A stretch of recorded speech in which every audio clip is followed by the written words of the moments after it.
Alright guys, let's talk through the rear foot elevated split squat.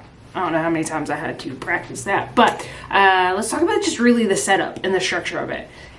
A lot of the common things that I hear from people are, 1, this is too difficult.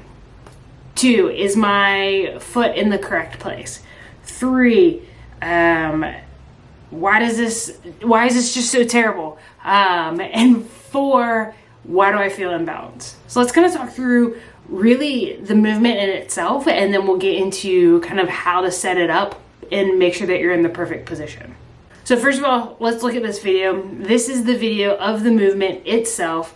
I use a weight in this video to just kind of counterbalance myself. Any client that I work with, we start with no weight whatsoever, just so you get a better idea of how the movement should feel without adding any kind of external resistance or external load.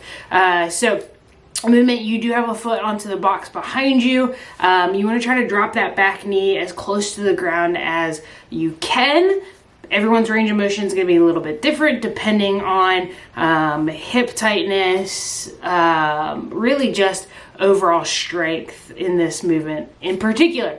So going through this movement, right, you're just really kind of focusing on planting that front foot.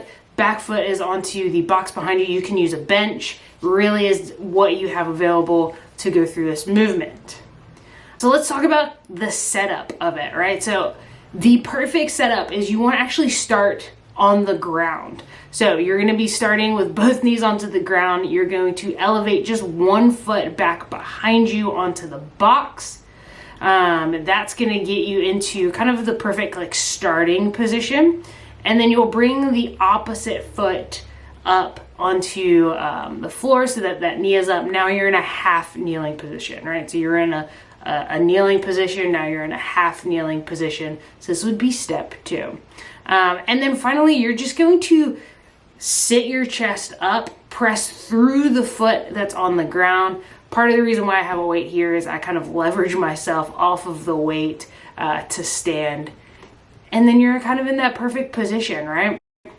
You don't need to be too far out, right? We've talked about this before. If your feet are too far apart, right, that changes your center of gravity, which potentially could make you off balance. A shorter stance will shorten your center of gravity, which will make you feel a little bit more stable. No matter what, right? Always make sure that your knees are tracking with your toes, right? I don't care if your knees go past your toes, right? Just make sure that they're tracking with your toes and then they're not caving in.